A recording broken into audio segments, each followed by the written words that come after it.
Good morning. I'm Saini at the University of Canberra, and I am in my usual Friday morning conversation with Michelle Grattan. Michelle, a very good, rather chilly morning to you in Canberra. After a long week. Yeah, that's right. It's been a long week. The budget is finally out.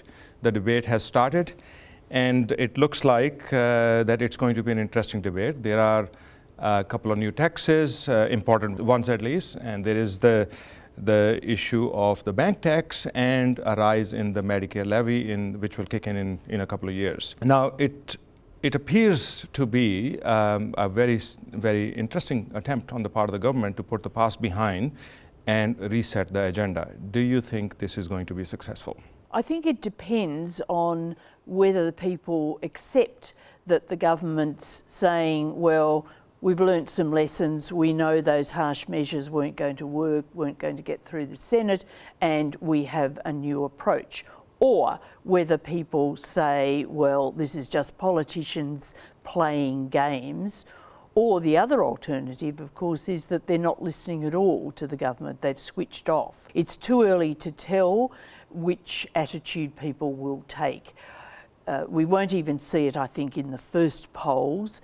It will take a while for these measures to penetrate and for people to strike a longer term attitude. Now, speaking of the attitude, you know, we've seen politics bring out the worst in people, and in this particular case, there was a moment when it seems to be bringing the best in people. And I'm speaking of Scott Morrison's speech. He sounded so conciliatory, bipartisan, and so on. This is a very new version of Scott Morrison. Do you think this is going to last? Probably not. He is someone who is very combative usually, and you're right, the tone has been different this week, and people have been saying, well, this is focus group driven, that all the government ministers are sounding quite conciliatory, because I think that what's coming through from the research is that people really don't like this excessive aggression.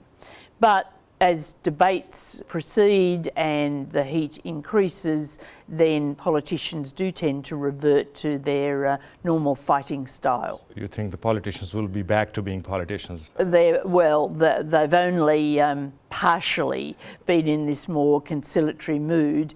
For some of the week, of course, they have been in strong battle, but it is certainly noticeable that they have tried to strike this slightly humbler, more cooperative attitude. And of course, Scott Morrison appealed for bipartisanship, particularly on the Medicare levy to finance the National Disability Insurance Scheme, and Labor has already rejected that. Well, we'll enjoy it while it lasts, but let's get back to the tax measures. There is this new tax on the 5 major banks. That has bipartisan support, but it also has implications for the consumer. What do you think those implications are going to be, and how it's going to affect the consumer? Well, the banks have reacted, of course, very aggressively to this. And they had a meeting with Treasury officials this week. The Treasury officials didn't seem to be able to answer their questions very well, which does suggest it's been a bit thrown together, this new tax. The government says it should be absorbed, whatever that means, by the banks. But in fact, of course, when a tax is put on like that, it's got to be paid for either by bank customers or by shareholders. And while the government is saying, well, if the banks pass it on to customers, those customers should get another bank, get one of the smaller banks. In practice, changing a bank account's not that convenient for many people, many businesses. I think it will be passed on, and the government, in fact, will be able to do very little about that, even though it says the Australian Competition and Consumer Commission will keep an eye out. Another contentious measure is the drug testing welfare recipients, or the proposal for it. Now that is, to me, it comes across as something from the left field. Do you think it's a fruitful or a fruitless exercise? How is it going to work out? It's certainly a very controversial measure. This budget, as other coalition budgets have done, has taken a tough attitude to welfare recipients generally. It's not just this measure. But there's sharp division in the reaction to this drug testing idea. Some people say, well, drug testing is quite widespread for certain jobs in the workforce, and if you're getting taxpayers' money, it's only reasonable that it's extended to this area and that people should be sent off for help and so on.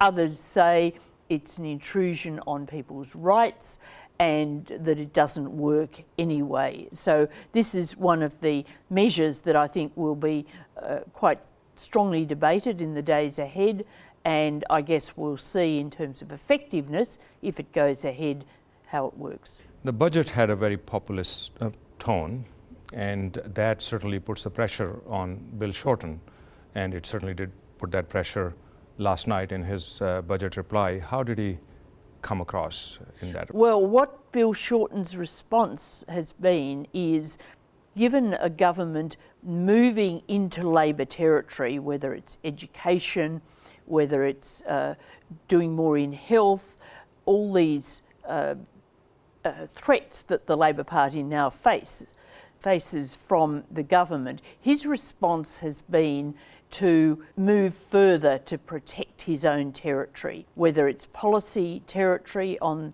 those areas. For example, he says that a Labor government would spend $22 billion more than the coalition on schools, or whether it's protecting particular constituencies like middle and lower income earners by saying Labor will oppose the imposition of the Medicare levy on those people.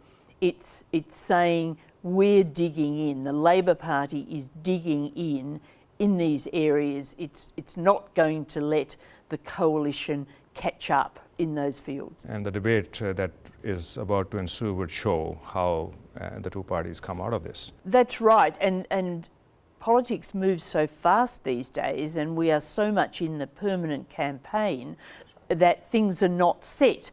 There's a move, everyone said, well, the government seems to have undercut Labor, this is very clever, but at the end of the week, Labor comes back and says, well, we'll go further in areas, and so they claw back some of the ground. Well, Michelle, we'll discuss that permanent campaign issue someday in the future, but in the meantime, let's wait and watch and see what happens, and looking forward to the next week's discussion between us.